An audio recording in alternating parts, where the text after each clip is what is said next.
আজকে আবু সাইদের কথা মনে পড়ছে আমাদের, যে আবু সাইদের ছবি বাংলাদেশের প্রতিটি মানুষের মনে গেঁথে আছে, এটা কেউ ভুলতে পারবে না।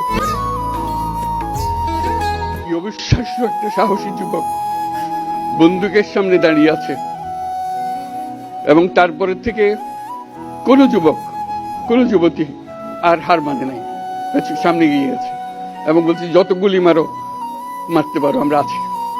তো যার কারণে এটা সারা বাংলাদেশ জুড়ে এই আন্দোলন ছড়িয়ে গেছে, এবং যার কারণে বাংলাদেশ এই দ্বিতীয়বার স্বাধীনতা অর্জন করলো। এই স্বাধীনতাটা আমাদেরকে রক্ষা করতেই হবে, শুধু রক্ষা করা নয়, এই স্বাধীনতার সুফল প্রতিটি মানুষের ঘরে পৌঁছাতে হবে, তা না হলে এই স্বাধীনতার কোনো দাম নেই।